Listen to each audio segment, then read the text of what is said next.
नमस्कार दोस्तों, महर्षि Gautam senior secondary school के यूट्यूब चैनल पर आप सभी का हार्दिक स्वागत है। मैं हूं प्रदीप कुमार चौहान। आपके लिए लेकर आया हूं कक्षा 10 विषय विज्ञान का चैप्टर नंबर 2 अम्ल, क्षार एवं लवण। इस चैप्टर में हम जो है सूचक के बारे में अध्ययन कर रहे हैं और सूचक जो है उसमें हमने प्राकृतिक सूचक जो है प्रारंभ किया था। प्राकृतिक सूचक में भी हमने रंगीय सूचक का अध्ययन कर लिया। आज हमें जो पढ़ना है गंधीय सूचक के बारे में अध्ययन करना है और इसके साथ साथ में प्राकृतिक के अलावा जो कृत्रिम सूचक पाए जाते हैं उनके बारे में भी पढ़ना है। तो पढ़ते हैं हम इसमें। देखिए, जो सूचक है, सूचक को हमने दो भागों में जो है वर्गीकृत किया है। एक है प्राकृतिक सूचक और एक है कृत्रिम सूचक। प्राकृतिक सूचक को पुनः फिर हमने दो भागों में वर्गीकृत किया है, रंगीय सूचक और कौन सा, गंधीय सूचक। रंगीय सूचक में हमने उदाहरण देखे हैं लिटमस जो कि थैलोफाइटा समूह के पादप किससे, लाइकेन से प्राप्त होता है। और उदासीन अवस्था में कौन से रंग का होता है, बैंगनी रंग का। हल्दी जो पीले रंग की होती है। अगर क्षारीय पदार्थ जैसे साबुन है, साबुन में क्षार पाया जाता है, उसकी उपस्थिति में इसका रंग जो है वो पीले से किस में, लाल भूरे रंग में बदल जाता है। और पिटूनिया, जेरेनियम और हाइड्रेंजिया, इन पादपों में जो पुष्प की जो पंखुड़ियाँ होती है वो भी अपने रंग में परिवर्तन करके अम्ल और क्षार की उपस्थिति को सूचित करती है। और अब हमें पढ़ना है गंधीय सूचक के बारे में, जिसमें हम एग्जाम्पल देखते हैं, प्याज है, वनीला और लौंग का तेल। और इसके साथ में हमें अध्ययन करना है किसके बारे में, कृत्रिम सूचक के बारे में, जिसमें रंगीय सूचक आते हैं कौन से, मेथिल ऑरेंज और फिनोल्फ्थलीन। ठीक है, तो पढ़ते हैं इसमें। सबसे पहले रंगीय सूचक चूँकि हम जो है पढ़ चुके हैं, तो गंधीय सूचक के बारे में अध्ययन करते हैं। किसे कहा जाता है गंधीय सूचक। देखिए दोस्तों, गंधीय सूचक का तात्पर्य क्या है, किसे कहेंगे गंधीय सूचक।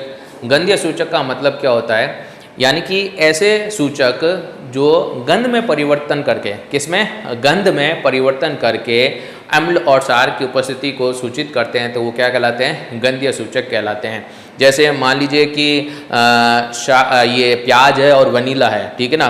तो क्षार की उपस्थिति में प्याज और वनीला की जो गंध होती है वो क्या हो जाती है, नष्ट हो जाती है। तो क्षार क्या करते हैं, क्षार की उपस्थिति में जो गंधीय सूचक हैं उनकी जो गंध होती है वो क्या हो जाती है, नष्ट हो जाती है, जबकि अम्ल की उपस्थिति में नहीं होती।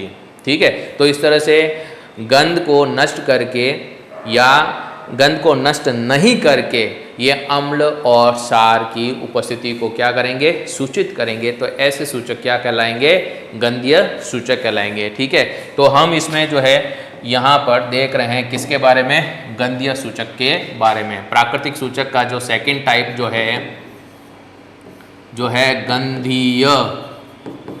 गंधीय सूचक। अब क्या है, गंधीय सूचक किसे कहा जाता है वो हम इसमें देख रहे हैं। किसे कहा जाता है गंधीय सूचक। गंधीय सूचक किसे कहा जाएगा देखेंगे। ऐसे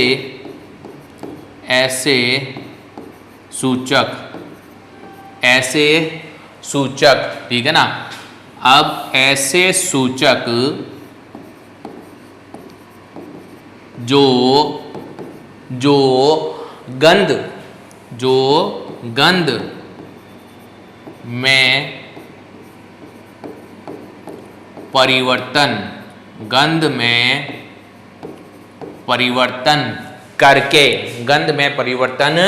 करके अम्ल एवं क्षार, गंध में परिवर्तन करके अम्ल एवं क्षार की उपस्थिति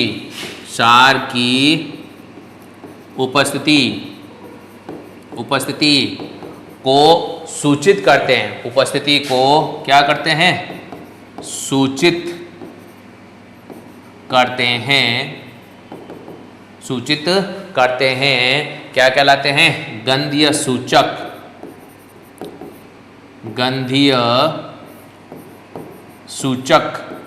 कहलाते हैं। क्या कहलाते हैं ये, गंधीय सूचक कहलाते हैं।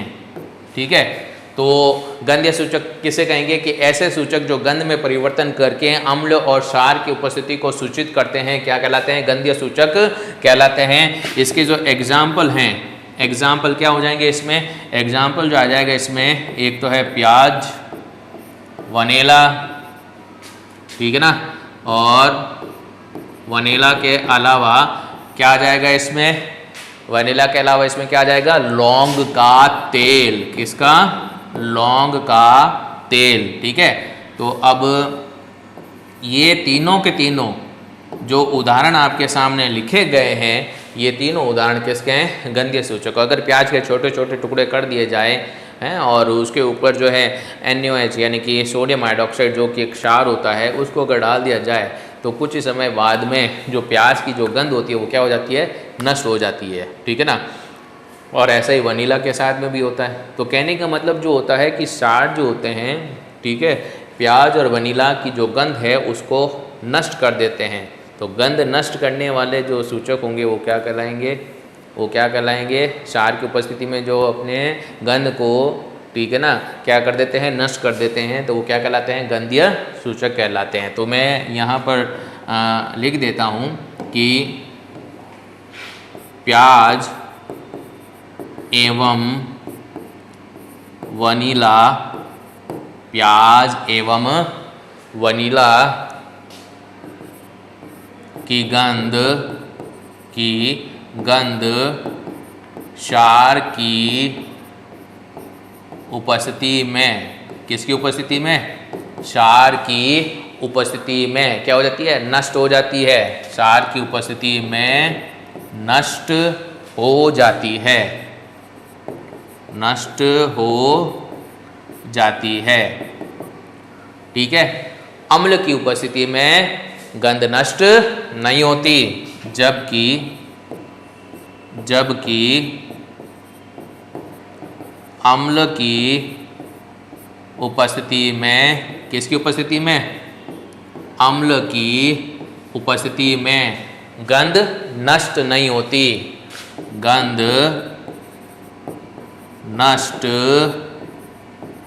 नहीं होती है। ठीक है। तो प्राकृतिक सूचक में हमने पढ़ा रंगीय सूचक और पढ़ा कौन सा? गंधीय सूचक। तो गंधीय सूचक क्या है? कि ऐसे सूचक जो गंध में परिवर्तन करके अम्ल एवं क्षार की उपस्थिति को सूचित करते हैं, गंधीय सूचक कहलाते हैं। एग्जाम्पल इसमें आ जाएगा प्याज, वनीला और लौंग का तेज। और प्याज एवं वनीला की गंध जो है वो क्षार की उपस्थिति में क्या हो जाती है? नष्ट हो जाती है, जबकि अम्ल की उपस्थिति में गंध नष्ट नहीं होती है। अब प्राकृतिक सूचक के अलावा जो सूचक का जो प्रकार पाया जाता है उसको कहा जाता है कृत्रिम सूचक। अब कृत्रिम सूचक क्या है? कि प्रयोगशालाओं में विभिन्न रासायनिक पदार्थों का उपयोग करके जो सूचक तैयार किए जाते हैं वो क्या कहलाते हैं? कृत्रिम सूचक कहलाते हैं। और चूंकि कृत्रिम सूचक जो होते हैं ये भी अपने रंग में परिवर्तन करते हैं और अम्ल और क्षार की उपस्थिति को दर्शाते हैं, तो ये भी एक प्रकार के कौन से होंगे? रंगीय सूचक ही होंगे।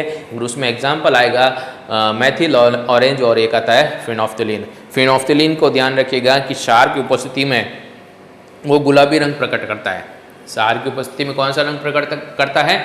गुलाबी रंग प्रकट करता है। तो आइए पढ़ते हैं हम किसके बारे में? हम पढ़ेंगे कृत्रिम सूचक के बारे में। तो अगला जो टॉपिक है हमारा, ठीक है, वो है कौन सा सूचक? कौन सा? कृत्रिम सूचक। तो पढ़ते हैं किसके बारे में? कृत्रिम सूचक के बारे में। तो अगला जो टॉपिक है हमारा वो है कृत्रिम सूचक। ठीक है। क्या है कृत्रिम सूचक? किसको कहा जाता है कृत्रिम सूचक? देखते हैं क्या है कृत्रिम सूचक। प्रयोगशाला में, कहाँ पर? प्रयोगशाला। ठीक है ना। तो प्रयोगशाला में विभिन्न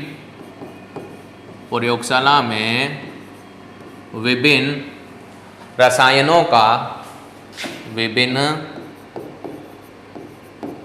रसायनों का उपयोग करके, रसायनों का उपयोग करके जो सूचक तैयार किए जाते हैं, जो सूचक तैयार किए जाते हैं, तैयार किए जाते हैं, उन्हें क्या कहेंगे? कृत्रिम सूचक। उन्हें कृत्रिम सूचक, उन्हें कृत्रिम सूचक कहते हैं। उन्हें क्या कहेंगे? कृत्रिम सूचक कहते हैं। ठीक है। अब ये जो कृत्रिम सूचक है इसमें एग्जाम्पल क्या आएंगे, इसमें जो उदाहरण लिए जाते हैं, ठीक है, इसमें जो एग्जाम्पल आते हैं वो क्या आएंगे। एक तो इसमें मेथिल ऑरेंज, क्या है, मेथिल ऑरेंज। और जो दूसरा इसमें उदाहरण आता है उसको कहा जाता है फिनोफ्थलीन, उसको कहेंगे फिनोफ्थलीन। ठीक है दोस्तों। अब फिनोफ्थलीन जो होता है ये क्षार की उपस्थिति में गुलाबी रंग को प्रकट करता है, अर्थात ये रंग में क्या करते हैं, परिवर्तन करके अम्ल और क्षार की उपस्थिति को दर्शाते हैं। इसलिए मेथिल ऑरेंज और फिनोफ्थलीन एक प्रकार के कौन से सूचक हैं, रंगीय सूचक हैं। ठीक है, तो आप ध्यान देंगे इसमें, क्या ध्यान देना है आपको, हमें ये ध्यान देना है कि मेथिल ऑरेंज, ठीक है ना, क्या है, मेथिल ऑरेंज तथा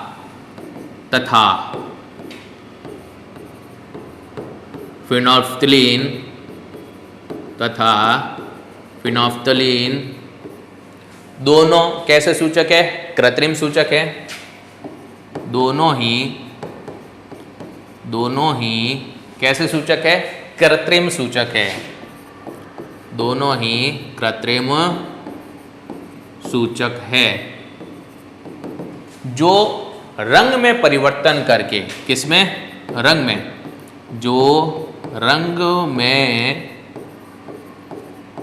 परिवर्तन करके, रंग में क्या करके, परिवर्तन करके अम्ल एवं क्षार, अम्ल एवं क्षार की उपस्थिति को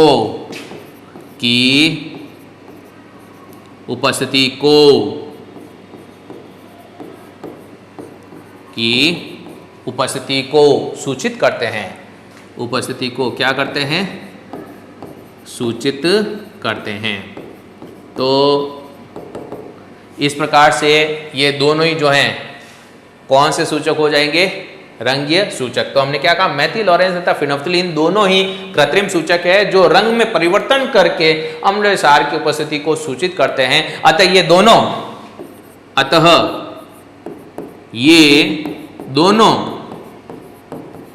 एक प्रकार से कृत्रिम क्या हो जाएंगे, रंगीय सूचक होते हैं। कृत्रिम कौन से सूचक हो जाएंगे, ये रंगीय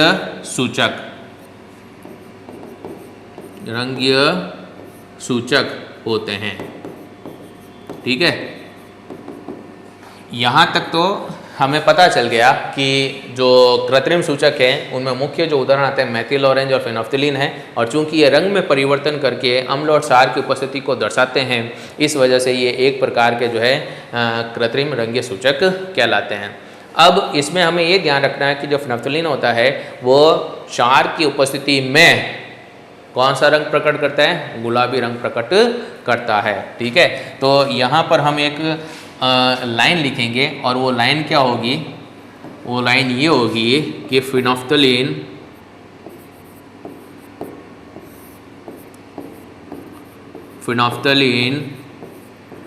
किसकी उपस्थिति में, क्षार की उपस्थिति में, किसकी उपस्थिति में, क्षार की उपस्थिति में, क्षार की उपस्थिति में कौन सा रंग, गुलाबी रंग प्रकट करता है, गुलाबी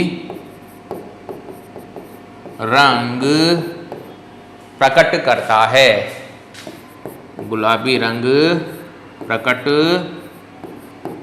करता है। तो इस प्रकार से दोस्तों हमने जो है सूचक के बारे में अध्ययन किया। ठीक है ना, हमने जो है इसमें पढ़ा कि जो सूचक है वो दो प्रकार के हैं, प्राकृतिक और कृत्रिम।